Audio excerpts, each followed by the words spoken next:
আজি এক ইতিহাস সৃষ্টি কৰিছে 28 আৰু 29 দুটা তাৰিখ এই কাৰণে আমি কৈছো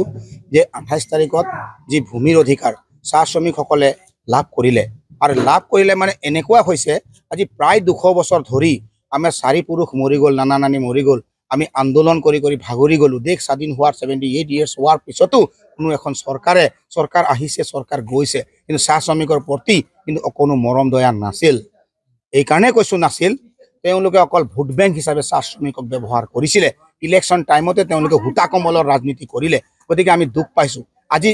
আগৰ চৰকাৰ পূৰ্বৰ চৰকাৰ যদি অলপকে কিবা এটা কৰা হলে নিশ্চয় আজি এই জ্বলন্ত সমস্যা ইমান দিন নাথাকিলে হেতেন গতিকে আমি সেইকাৰণে আমি অসমবাসী আমাৰ চাহ শ্ৰমিকৰ সন্তান হৈ আজি আমি মুখ্যমন্ত্ৰীক ধন্যবাদ জ্ঞাপন কৰিছো আৰু এটা কথা ক'বলৈ আমি নকলেও নহব মুখ্যমন্ত্ৰী ডাঙৰীয়াক আজি চাকি বন্তি জ্বলাই যি ধৰণে আমি তেওঁক মানে তেওঁৰ মানে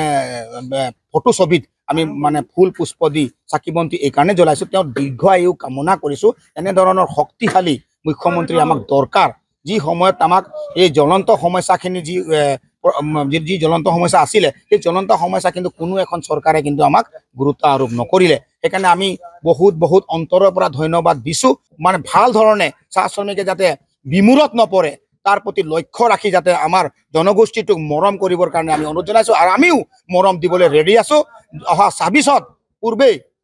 যাতে এইখিনি আমি কথা পাওঁ আৰু আমি 26ত চকু মুদি আমি যি ধৰণে সমৰ্থন কৰিব লাগে অসমৰ চাহ জনগোষ্ঠীক মই আহ্বান জনাইছো জন্মস্বত্ব অধিকাৰ কোনো এটা চৰকাৰৰ সাহস হোৱা নাছিলে আমাৰ জনগোষ্ঠীটোৰ কাৰণে কাম কৰিবলৈ যিকোনো খবৰৰ বাবে যোগাযোগ কৰক 7099017330 লগতে 7099017110 নম্বৰত